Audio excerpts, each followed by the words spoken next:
Assalamualaikum warahmatullahi wabarakatuh. Salam bahagia, Bapak Ibu Guru hebat. Perkenalkan saya Gracie Ratma, calon guru penggerak angkatan 11, kelas 153A, Kota Blitar.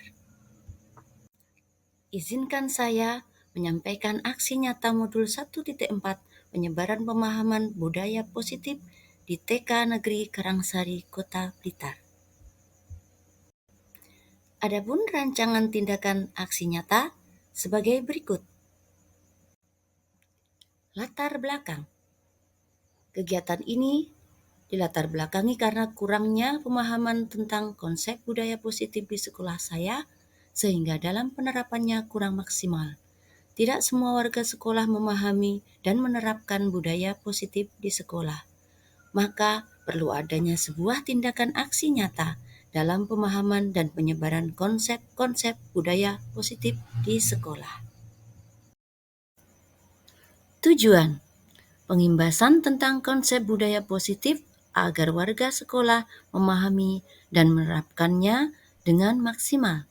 Orang tua pun turut serta melaksanakan budaya positif di rumah. Kedua, terciptanya lingkungan sekolah ramah anak yang aman, nyaman, dan membuat anak belajar dengan bahagia.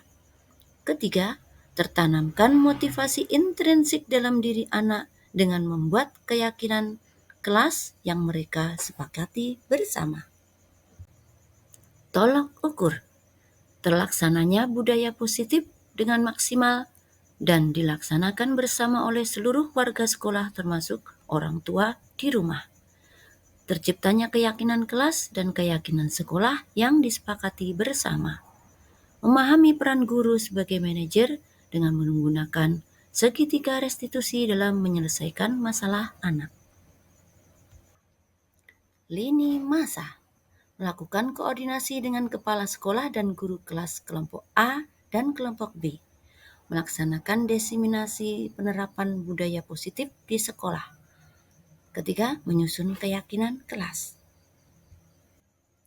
Adapun dukungan dalam melaksanakan kegiatan ini adalah dukungan dari kepala sekolah, dari guru kelas, pengurus paguyuban sekolah, juga sarana dan prasarana berupa ruang kelas, LCD proyektor, laptop, sound system, dan lain-lain. Berikut kegiatan aksi nyata di TK Negeri Karangsari, Kota Blitar.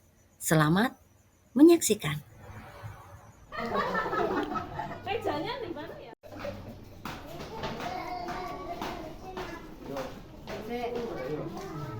Iki diberesin di mejane Bu Leli asal. Tahu karo Bu Is lho.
silahkan duduk kembali.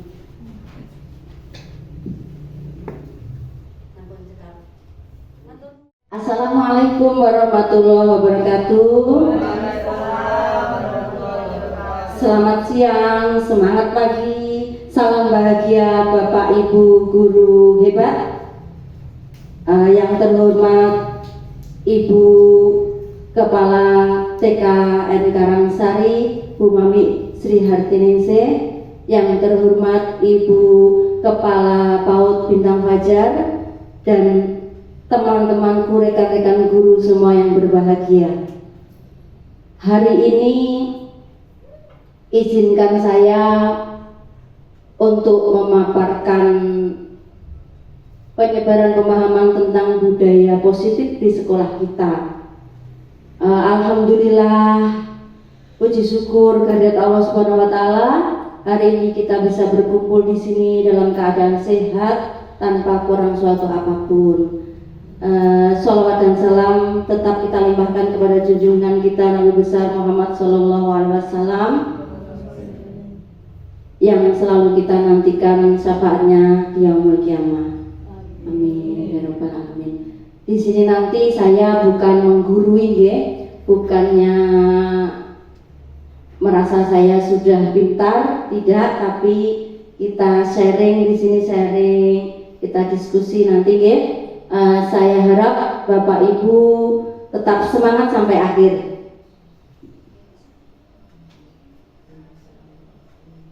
Saya Gresi Ratma, CGP Angkatan 11 Kota Blitar. Di sini akan menyampaikan budaya positif di sekolah kita. Dan yang pertama nanti sebelum kita mulai, kita ice breaking dulu biar semangat senam otak. Monggo bisa berdiri.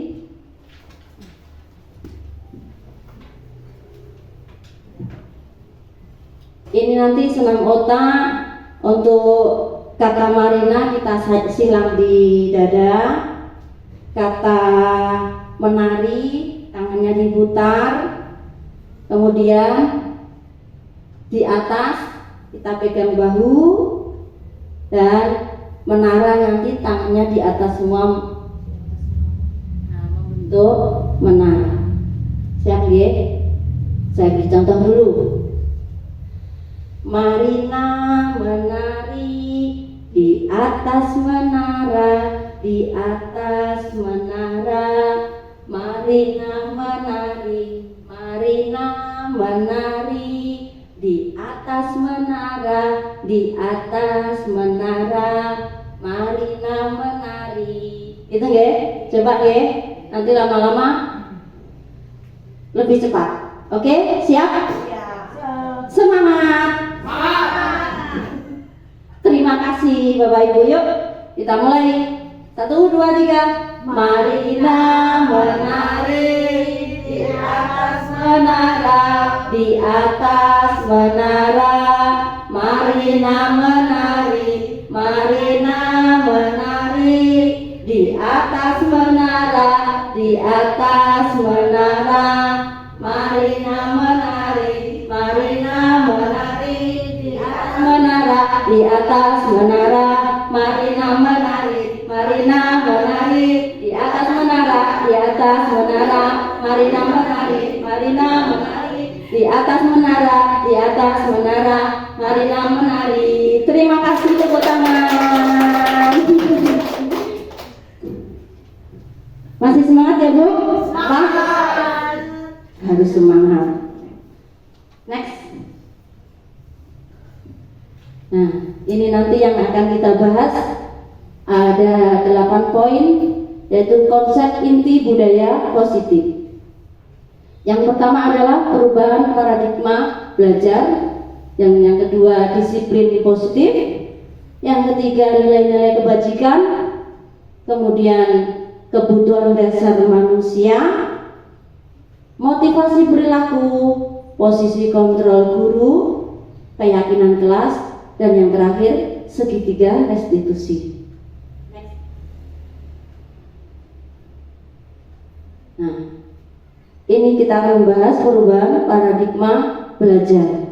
Telah digaungkan saat ini tentang pembelajaran berdiferensiasi, yaitu pembelajaran yang dirancang sesuai kebutuhan murid berdasarkan tahap-tahap perkembangan yang mendukung terwujudnya profil pelajar Pancasila, sehingga murid benar-benar terlayani dengan adil.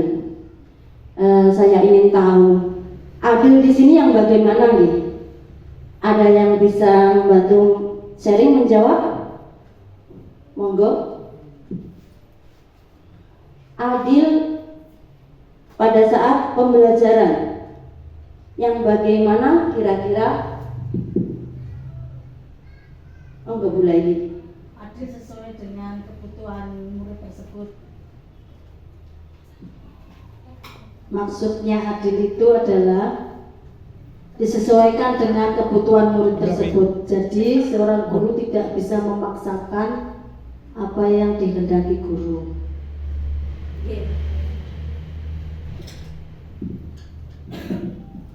Iya, betul sekali ya. Betul sekali Bapak Ibu. Ada lagi? Monggo menambah Ibu. Terima kasih. Menambahkan dari apa yang disampaikan Bu Nikmatul Laili, adil di sini dalam pembelajaran adalah sesuai dengan minat anak. Jadi kita tidak bisa memaksakan kehendak kita. Jadi semuanya kita kembalikan kepada anak. Terima kasih. Oke, terima kasih kembali Ibu. Hebat ya. Ada lagi yang mau menambahkan? Monggo. Cukup? Oke, ya seperti itulah. Jadi kalau kita mengajarkan kepada anak, tidak disamakan. Masing-masing anak itu punya karakter sendiri-sendiri, punya minat belajarnya berbeda-beda. Seperti itu. Berikutnya adalah kita membahas tentang disiplin positif. Disiplin positif adalah disiplin yang bertujuan untuk menumbuhkan kesadaran serta memberdayakan peserta didik tanpa adanya iming-iming penghargaan ataupun ancaman. Disiplin diri yang memiliki rasa tanggung jawab terhadap apa yang dilakukan sesuai nilai-nilai yang diyakini. Tujuan pendidik dalam menanamkan disiplin positif adalah menumbuhkan disiplin diri pada murid sehingga perilaku murid mengacu pada nilai-nilai kebajikan universal dan memiliki motivasi intrinsik dalam perubahan arah yang lebih baik. Nah, di sini motivasi intrinsik itu adalah motivasi yang tumbuh dari dalam diri anak sendiri. Nah, itu tugas kita sebagai guru untuk menstimulus agar anak-anak didik kita dapat memunculkan motivasi secara intrinsik untuk menyadari diri, sadar diri bahwa harus bertanggung jawab terhadap segala hal yang dilakukannya. Seperti itu.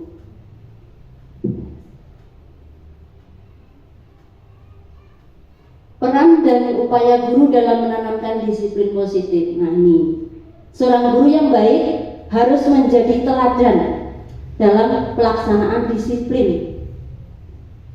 Guru harus memberi contoh yang baik, jujur, adil, serta sesuai perkataan dan perbuatannya. Misalnya seperti apa kira-kira ya Bu ya, Pak? Ya, disiplin positif. Kita sebagai guru memberi contoh. Ada yang bisa membantu bagaimana kita memberi contoh yang kita laksanakan setiap hari aja, yang sederhana saja. Monggo Pak Happy. Terima kasih atas kesempatannya. Contoh guru dalam memberikan sikap jujur, adil terhadap siswa itu dengan cara kalau di dalam pembelajaran itu biasanya siswa itu dilatih untuk berkata sesuai dengan apa yang dilakukan. Biasanya kan anak-anak itu cara basa Jawa itu kan ngarani kancane, padahal dia itu melakukannya sendiri. Itu beri stimulus dengan cara kalau berbohong itu gak baik, terus menjadi temannya setan. Itu mungkin itu cara guru membimbing anak. Terima kasih. Oke, terima kasih kembali Pak Hebri. Ada yang lain menambahkan? Misalnya dalam kita datang sehari-hari. Nah, ada keyakinan kita harus sekolah tepat waktu, jangan sampai terlambat. Kira-kira contoh kita sebagai guru bagaimana harusnya? Datang lebih awal. Oke, datang lebih awal dari anak-anak.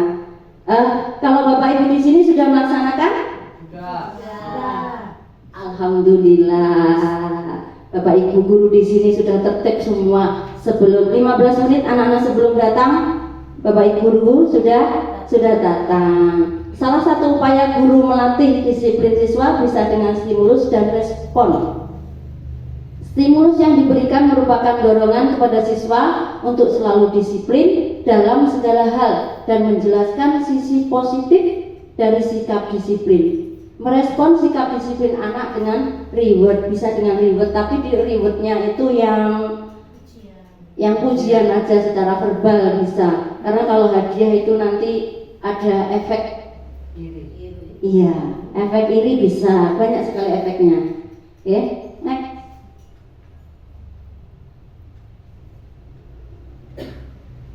Poin berikutnya, nilai-nilai kebajikan. Nilai-nilai kebajikan yang perlu ditanamkan pada murid antara lain religius, jujur, toleransi, disiplin, kerja keras, kreatif, mandiri, demokratif, rasa ingin tahu, semangat kebangsaan, cinta tanah air, menghargai prestasi, komunikatif, cinta damai, peduli lingkungan, dan peduli sosial. Menurut Bapak Ibu, apakah ada yang perlu ditambahkan? Kira-kira masih adakah yang terlewatkan? Sudah pas? Sudah cukup? Insya Allah ya, alhamdulillah. Next Bu. Poin berikutnya, kebutuhan dasar manusia. Kebutuhan dasar manusia merupakan suatu yang kita lakukan untuk mendapatkan yang kita inginkan. Semua tindakan yang kita lakukan memiliki tujuan agar kebutuhan dasar kita terpenuhi.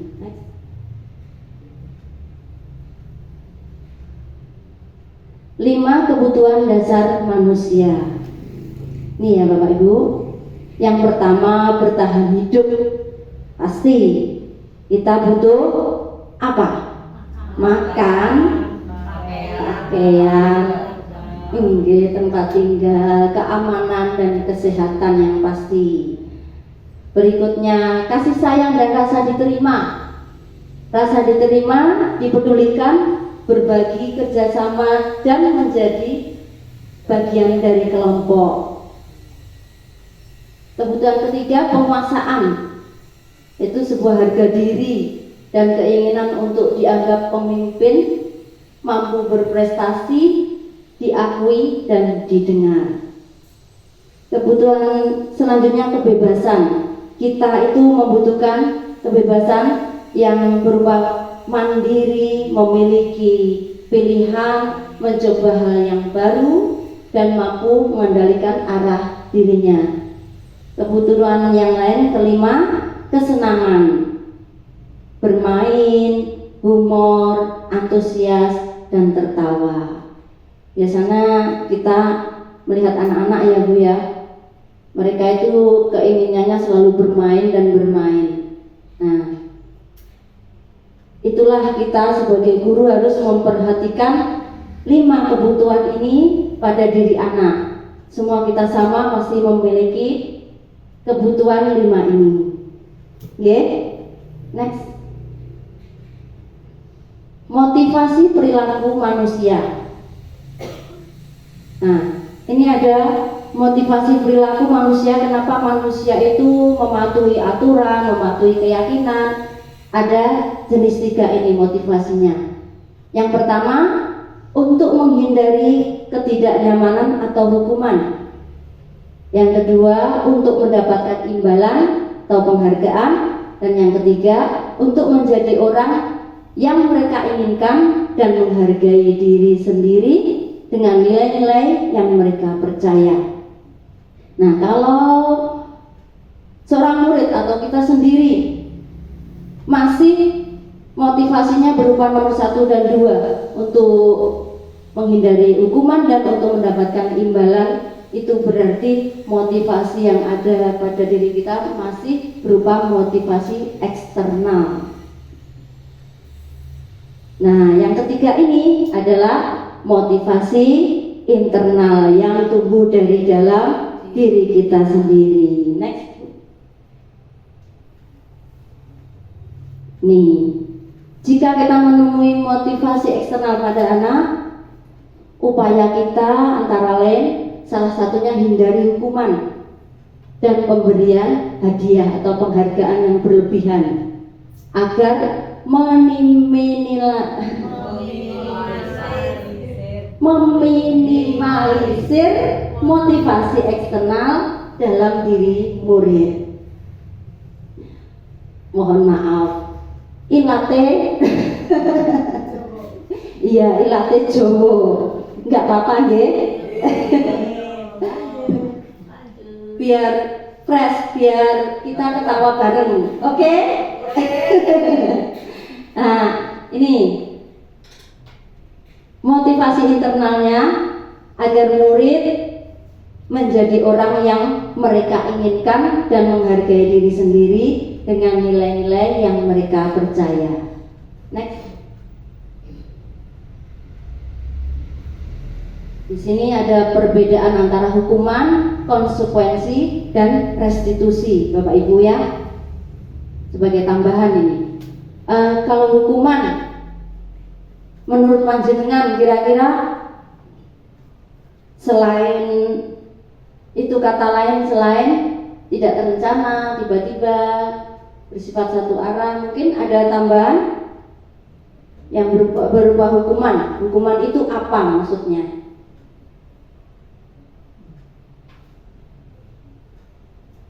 Adakah tambahan? Tidak terencana, murid tidak tahu apa yang akan terjadi atau tidak dilibatkan, sifatnya satu arah, berupa hukuman fisik. Mungkin ada yang kurang? Monggo. Sampun, sudah cukup? Kemudian kita membahas konsekuensi. Nih, konsekuensi terencana atau disepakati. Murid tetap saja dibuat tidak nyaman, walaupun itu sudah menjadi kesepakatan. Konsekuensinya bagaimana kalau melanggar peraturan, itu tetap saja murid kita tidak akan merasa nyaman. Guru bersifat monitoring. Nah, ini restitusi. Kalau restitusi, proses menciptakan kondisi murid sadar secara internal untuk memperbaiki diri. Proses kolaboratif yang mengajarkan murid untuk mencari solusi sendiri dengan nilai-nilai yang diyakini, membuat anak menjadi pribadi yang mandiri dan bertanggung jawab. Kira-kira panjenengan semua memilih yang mana ini? Yang paling tepat? Iya, hebat, betul. Kita lebih memilih restitusi. Di era pendidikan merdeka belajar ini, kita menanamkan restitusi.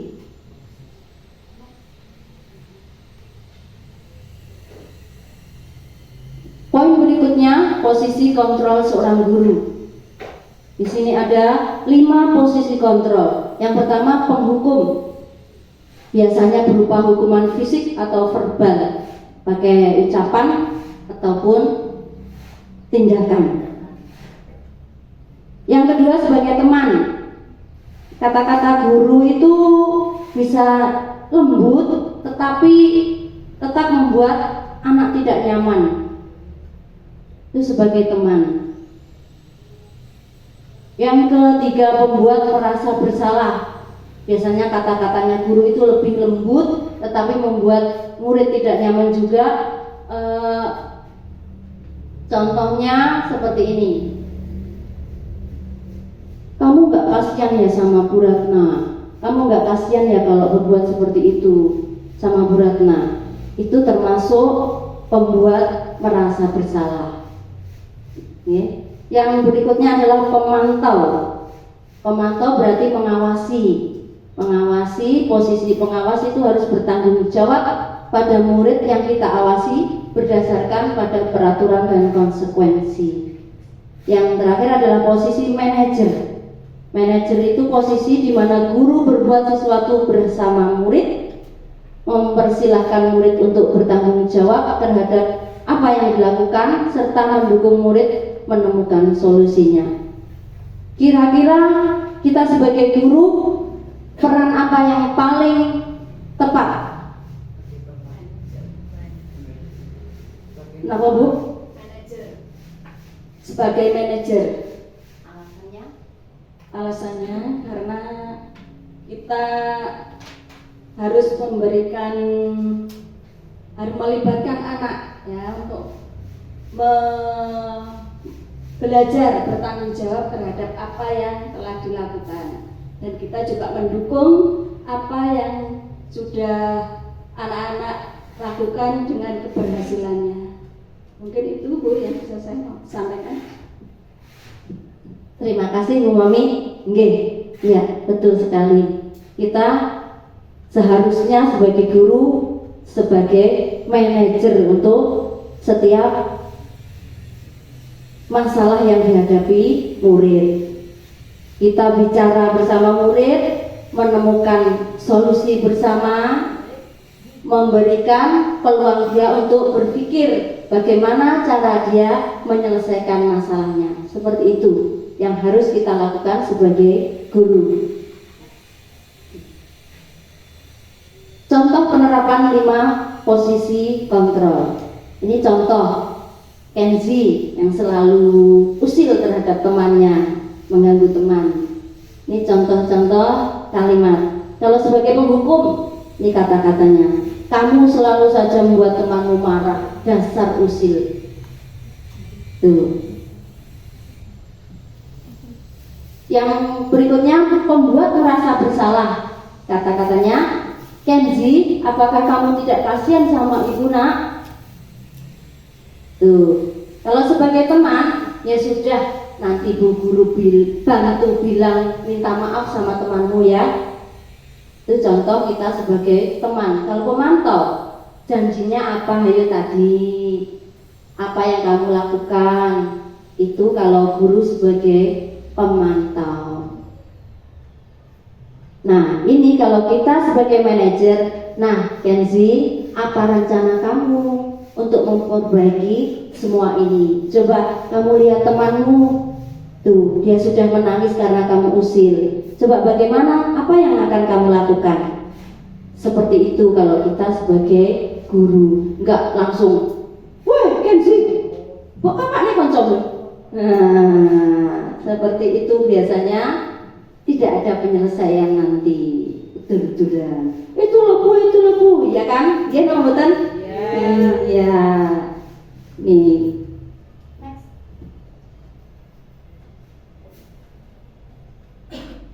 Nih, coba nih tebak ya.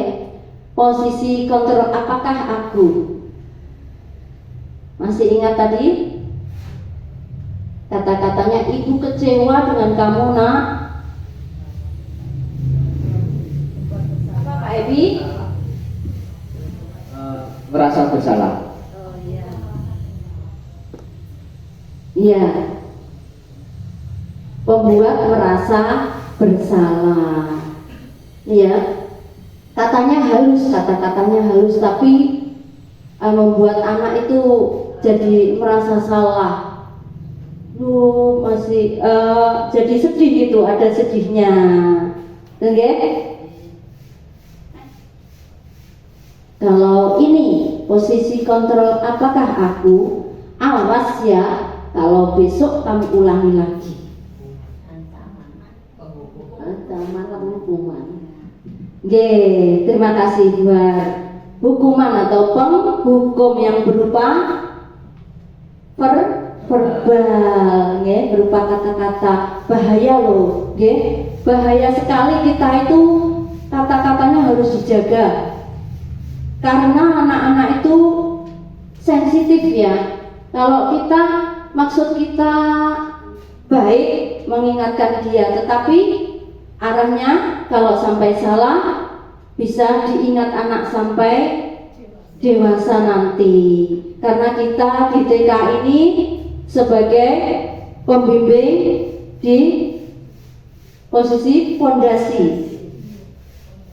Anak usia dini itu sangat rentan dengan pengaruh-pengaruh yang negatif, itu akan diingat selalu, dan yang positif paling membahagiakan. Dua hal yang akan diingat anak sampai dewasa adalah yang paling membahagiakan dia dan yang paling membuat dia sakit hati.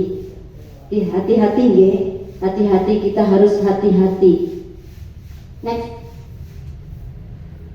Posisi kontrol yang ini, coba kamu ingat apa peraturannya. Coba, kalau ini kira-kira posisi kontrol yang mana? Bu Firka?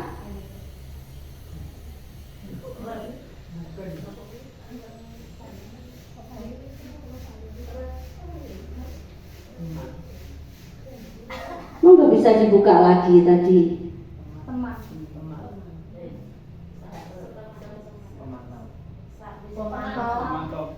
Apa? Oh nggih, pemantau, betul. Pemantau. Next. Nah, kalau ini. Nah, jika kamu sudah yakin, mulai sekarang perbaikilah dirimu.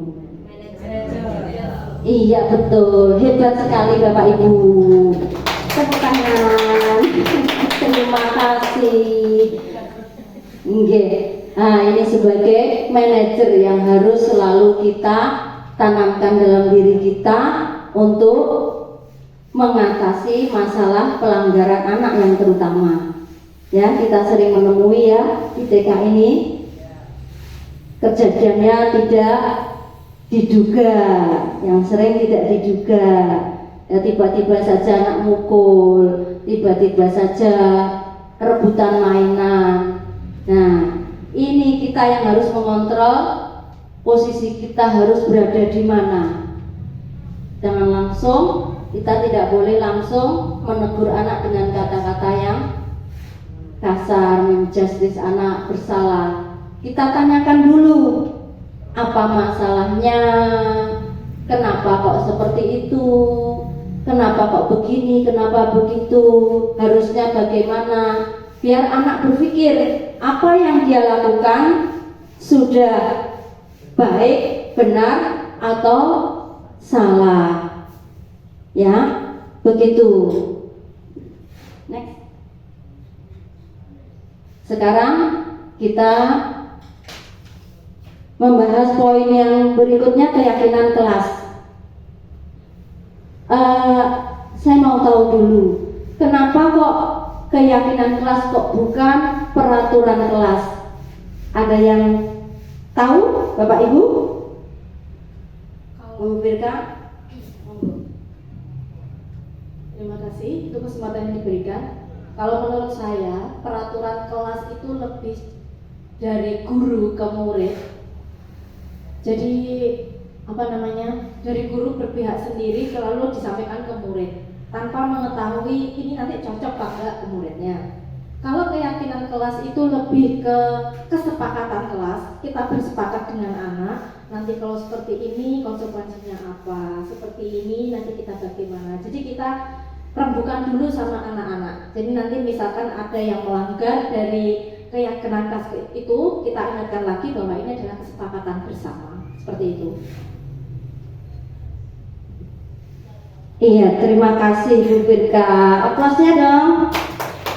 Masih semangat Bu? Masih semangat? Iya, betul sekali, hebat. Saya yakin Bapak Ibu di sini semuanya, Bapak Ibu guru hebat. Nah, itu seperti itu tadi keyakinan. Di era Merdeka Belajar kita menggunakan keyakinan kelas, bukan lagi peraturan kelas. Karena keyakinan kelas itu kita buat bersama-sama, disepakati anak, dan ide-idenya muncul dari anak. Nih, guru berperan memandu dalam pembuatan keyakinan kelas melalui kesepakatan antara guru dan murid.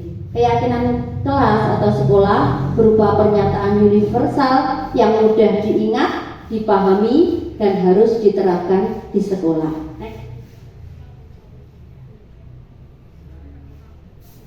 Contoh keyakinan kelas seperti ini. Kata-katanya singkat, mudah diingat anak.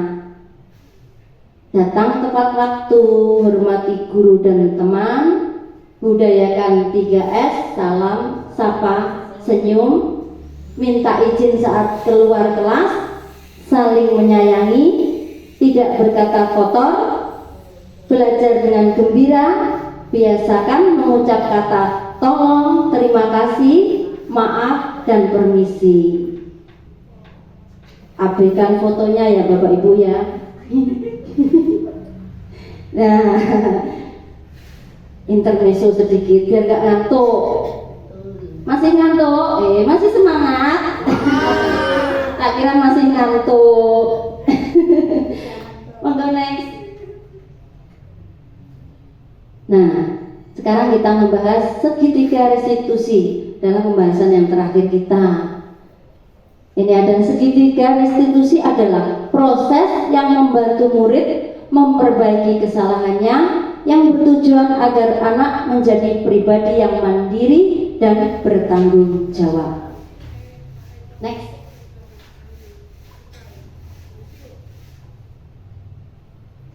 Tahap-tahap dalam segitiga restitusi yang pertama, menstabilkan identitas. Berdasarkan prinsip membuat kesalahan adalah bagian dari proses. Nah, ini kata-katanya seperti ini. Contoh kata-kata ketika kita menstabilkan identitas. Berbuat salah itu wajar. Ada lagi, tidak ada manusia yang sempurna. Ibu atau bapak juga pernah melakukan itu, nak. Contohnya. Tapi kalau ketika anak melihat video yang tidak senonoh, jangan lobu ya Pak. Jangan bilang ibu juga pernah melakukan itu. Oke? Iya, sesuaikan dengan masalah. Oke. Iya, jangan sampai bilangnya ibu juga pernah, nggak apa-apa.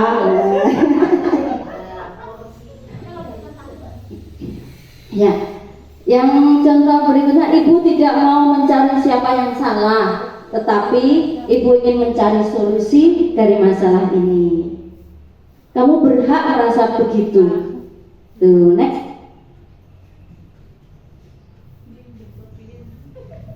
Nah, yang kedua adalah validasi tindakan yang salah. Berdasarkan prinsip setiap perilaku memenuhi suatu kebutuhan tertentu. Nih, kamu pasti punya alasan ya mengapa melakukan hal itu. Contohnya, padahal kamu bisa melakukan hal yang lebih buruk lagi loh. Tapi Bu Guru bangga, tadi kamu sudah tidak melakukan yang kamu lebih buruk lagi, yang kamu inginkan lebih buruk lagi. Misalnya seperti itu. Kamu patut bangga karena melindungi sesuatu yang penting buatmu. Itu contoh validasi tindakan yang salah. Next. Menanyakan keyakinan. Berdasarkan prinsip teori kontrol bahwa pada dasarnya kita termotivasi secara intrinsik. Nih, Apa keyakinan kita, apa keyakinan kelas kita? Ya coba diingat keyakinan kita apa saja.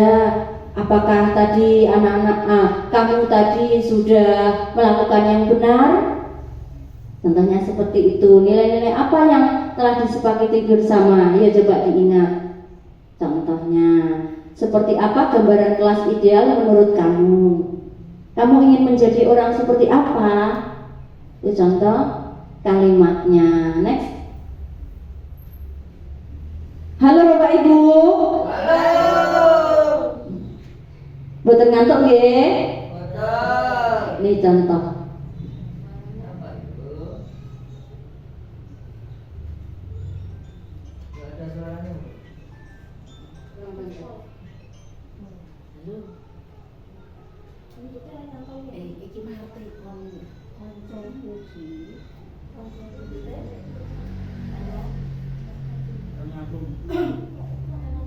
Bluetooth mode.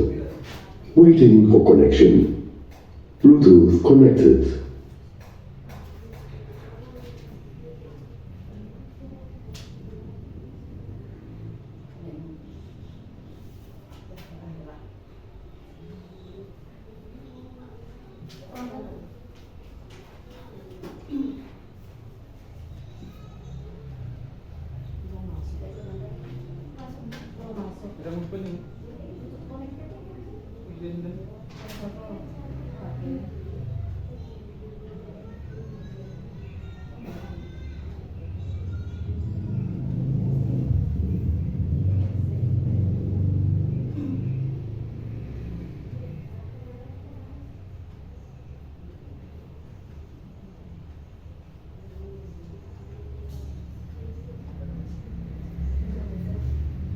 Intermezzo, gak apa-apa.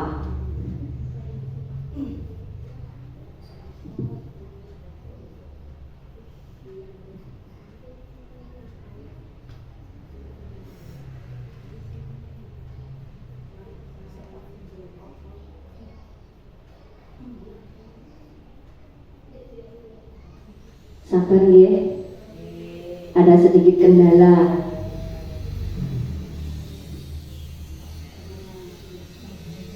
Sabar menanti.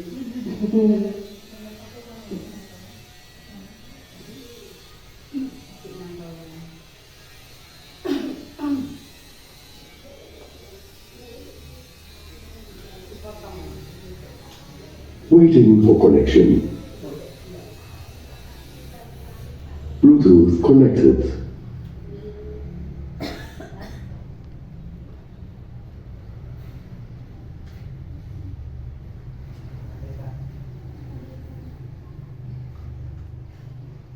Nih Bapak Ibu, contoh penerapan segitiga restitusi.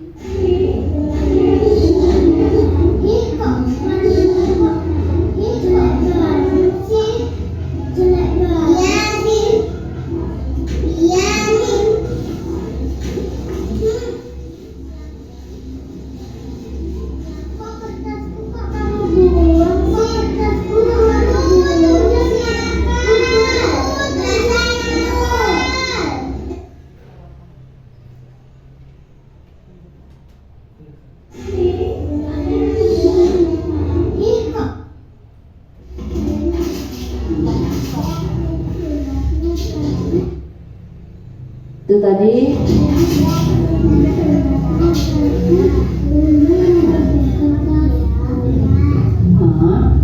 merubah kertasmu. Emang kenapa?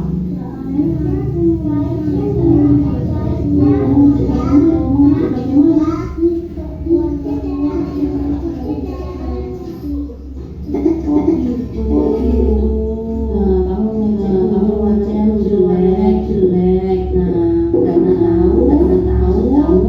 Kamu mengkritik biar warnanya bagus, ya kan? Boleh. Jika kamu bilang warnanya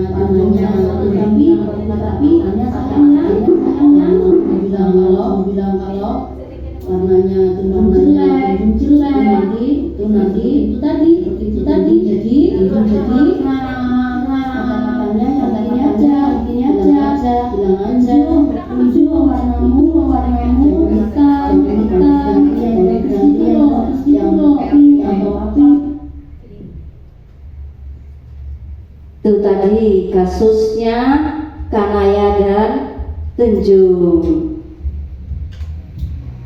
Kanaya bilang sama Tunjung kalau hasil warnanya Tunjung jelek. Nah, akhirnya mereka bertengkar. Seperti ini contoh penerapan segitiga restitusi. Sama seperti posisi kita sebagai manajer. Jadi kalau posisi kita sebagai guru itu menjadi manajer saat menyelesaikan masalah anak, kita menggunakan segitiga restitusi. Tahapan-tahapannya seperti itu tadi untuk menyelesaikan masalah pelanggaran anak. Seperti itu tadi ya Bapak Ibu.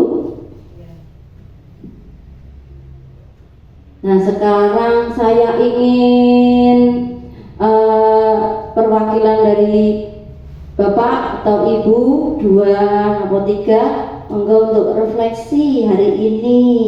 Bagaimana perasaan Bapak Ibu hari ini mengikuti diseminasi yang saya paparkan?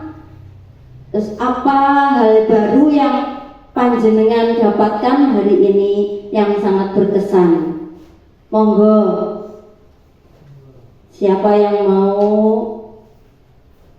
mewakili ke depan? Bagaimana perasaan panjenengan? Perasaan Bapak Ibu, Bu Firka?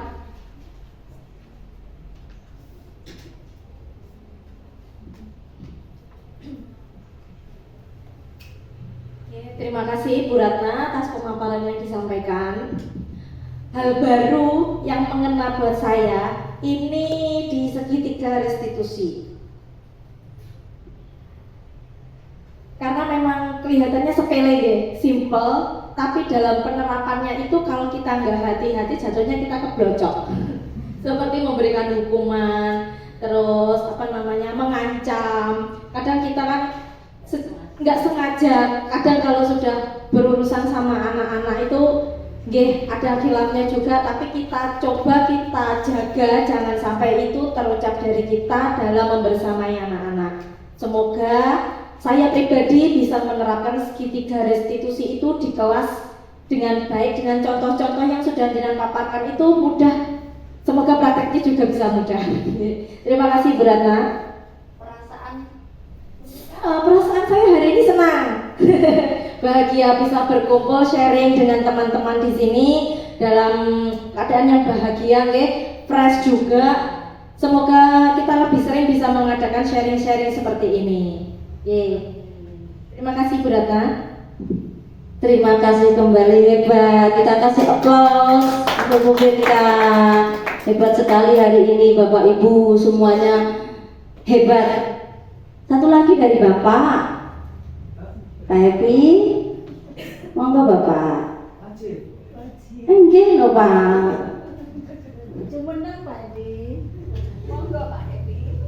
Bapak kita yang paling ganteng ini. Terima kasih. Soalnya saya sendiri Bu, jawabnya di sini. Hal baru yang saya dapat dari diskusi hari ini yaitu segitiga restitusi, yaitu dimana kita menanggulangi permasalahan yang dihadapi ke siswa. Itu caranya memberi hukuman itu bagaimana, terus menstimulus anak itu agar tidak mengulangi perbuatannya itu bagaimana. Itu sangat bagus sekali.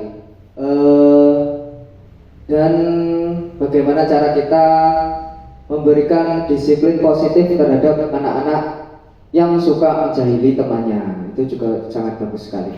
Tadi saya juga ingin bertanya Bu Ratna, itu bagaimana cara kita kan dalam kelas itu ada sebuah di dalam kelas itu kan banyak itu namanya siswa itu dengan karakteristik yang berbeda-beda. Nah, yang satunya itu maunya gini, yang satunya maunya gitu. Nah, itu bagaimana cara kita sebagai guru itu untuk memberi pemahaman atau memberi sesuatu pembelajaran yang sesuai dengan minatnya anak. Kan tidak mungkin dalam satu kelas itu kita melayani minat anak-anak masing-masing itu kan tidak mungkin. Itu bagaimana cara kita untuk menanggulanginya tersebut. Oke, terima kasih, perasaannya sangat luar biasa. Pelajaran dari ini yang saya dapat, khususnya saya, itu untuk diterapkan di kelas saya. Terima kasih. Terima kasih kasih obrol sama Pak Happy ya. Di samping refleksi hari ini, kegiatan hari ini, beliau ingin bertanya. Oh iya, mohon maaf tadi saya kok tidak membuka sesi tanya jawab ya Bu Bapak ya. Gak apa-apa. Ini alhamdulillah Pak Happy bertanya bagaimana cara menanggulangi berbagai macam anak karakternya berbeda-beda. Nah, di sini inilah pentingnya asesmen awal. Asesmen awal sebelum anak masuk bisa atau sebelum kita kegiatan misalnya mau minta anak, misalnya seperti ini, kita anak masuk kita sediakan seperti emoji, gambar emoji. Kita bisa anak-anak suruh memilih bagaimana perasaan hari ini. Terus kita untuk masalah anak yang berbeda tadi, kita mengajukan topik apa yang akan kita lakukan hari ini, kita sharingkan ke anak, kemudian kita menggali bagaimana ide anak hari ini, pengennya apa, pengennya kita kegiatan apa. Bu guru misalnya, kalau saya Bu Ratna membawa wortel, anak-anak hari ini Bu Ratna membawa wortel. Kira-kira anak-anak pengennya hari ini kita apakan ini wortel ini? Hari ini kamu pengen apa? Pengen melakukan apa dengan wortel-wortel ini? Contohnya seperti itu. Mungkin nanti akan jawabannya beragam. Nah, kita ikuti saja anak-anak. Misalnya ada yang pengen, aku pengen gambar itu Bu, silakan kita siapkan kertasnya. Aku pengen menghitung saja jumlahnya itu berapa itu wortelnya, kita silakan dia untuk menghitung. Macam-macam nanti kita pasti akan tahu anak-anak itu mengeluarkan idenya masing-masing sesuai dengan minatnya. Seperti itu menurut saya. Pak Ebi, mungkin ada Bapak Ibu lain yang menambahkan? Monggo Bu. Terima kasih. Ini menambahkan dari apa yang disampaikan oleh Bu Gresi tentang pertanyaannya dari Pak Happy, bagaimana menentukan minat anak. Benar ya?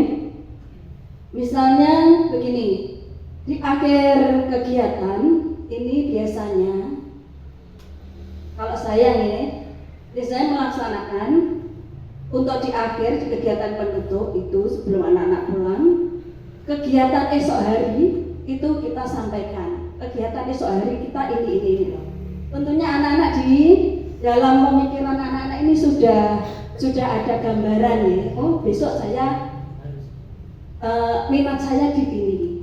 Jadi anak-anak sudah punya gambaran apa yang akan dipelajari besok. Mungkin ini bisa diterapkan oleh Bapak Ibu guru ya. Jadi untuk menyampaikan kegiatan hari esok, jadi anak-anak sudah punya gambaran untuk kegiatan untuk besok. Nah, dan Bu Ratna, terima kasih. Terima kasih, luar biasa sekali Bu. Aplaus untuk Bu Mami. Iya, bisa seperti itu. Kita sebelum penutupan kita diskusi sama anak-anak untuk kegiatan besok. Di samping mempermudahkan kita ya, kita jadi berpikir untuk besok itu tidak usah terlalu bingung kegiatan untuk besok. Seperti itu. Bisa dimengerti ya Bapak Ibu? Alhamdulillah. Itu tadi refleksi kita hari ini.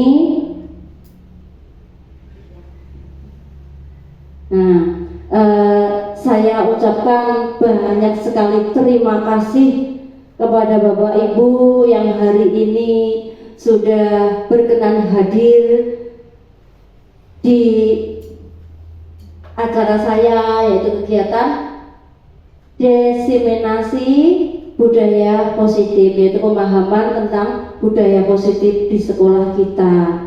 Semoga apa yang kita lakukan hari ini banyak memberi manfaat yang akhirnya dapat kita terapkan di sekolah kita. Semoga kita kedepannya menjadi guru yang benar-benar diidamkan oleh anak-anak murid kita.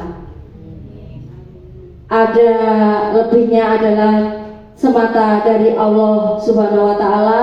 Ada kurangnya mohon maaf yang sebesar-besarnya. Terima kasih Bapak Ibu nggih.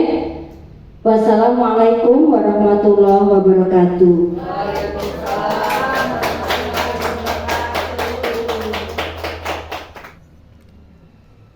Perasaan saya senang dengan apa yang disampaikan oleh Bu Gresi tentang budaya positif. Semoga dapat menambah wawasan saya dan semua guru di TKN Karangsari. Dan semoga hal ini dapat diterapkan oleh semua guru di kelasnya masing-masing. Terima kasih Bu Gresi atas pemaparannya. Perasaan saya sangat senang sekali.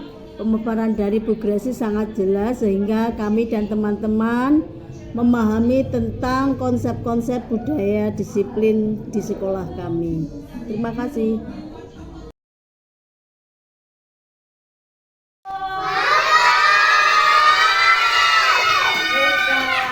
Hari ini kita akan meneruskan lagi yang kemarin kita belajar tentang Dawet. Sekarang kita ulangi lagi, lebih dekat lagi. Kemarin kan bersama-sama banyak teman ya, ada yang rame sendiri. Nah, sebelum bulan angkutan, anak-anak harus apa saja yang kita buat? Keyakinan kelas. Kita buat keyakinan kelas. Apa yuk? Peraturannya apa?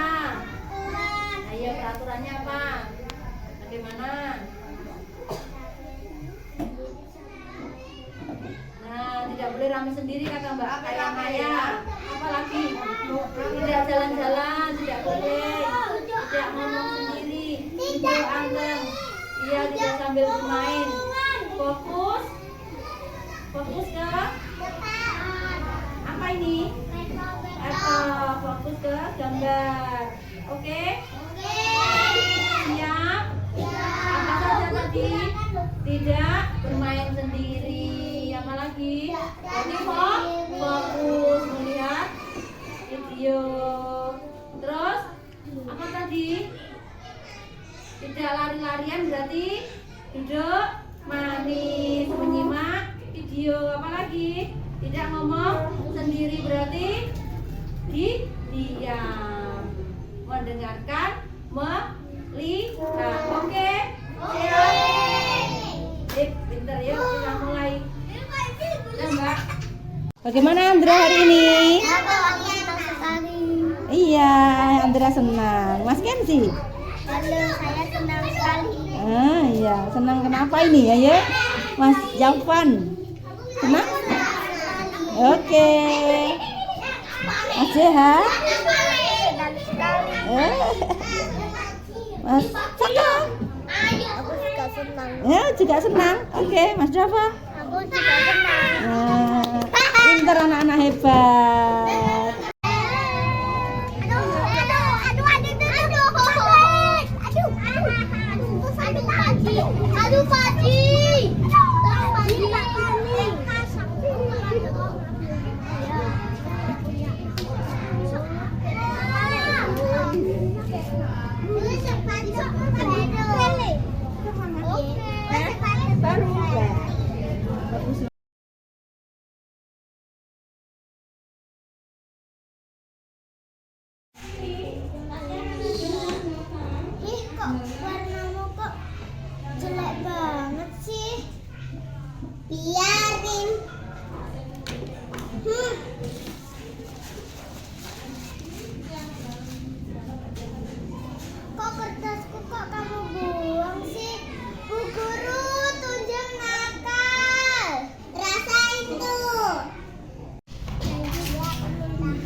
Tunjung sayang.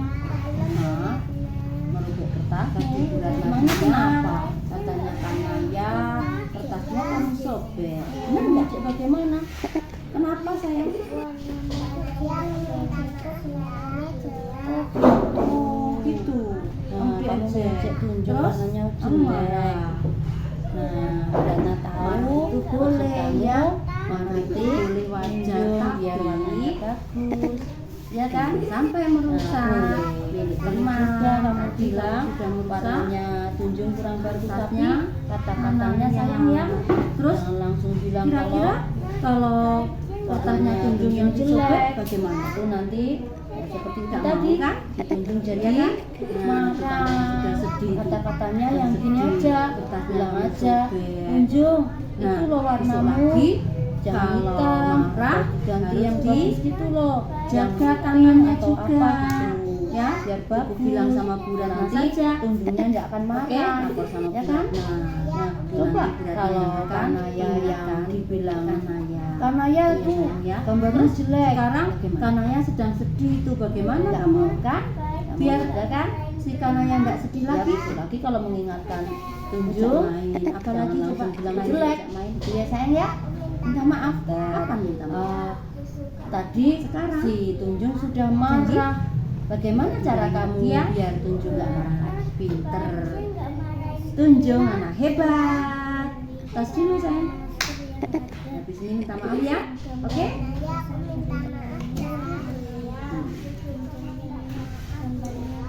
Tunjung sayang. Sekali. Selain itu apa lagi? Tadi Bu Ratna dengar. Oh, minta maaf ya. kapan? Kertasnya kamu sobek. Bener sekarang? Oke. Kenapa sayang? Semangka juga. Wah, banyak sekali hadiahnya. Kamu diejek. Kebanyakannya ya. Terus kamu marah. habis ini minta maaf ya sama Tunjung ya. Itu boleh ya. Marah itu Pintar. boleh Anak wajar, hebat. tapi Tas dulu sayang. Jangan sampai merusak.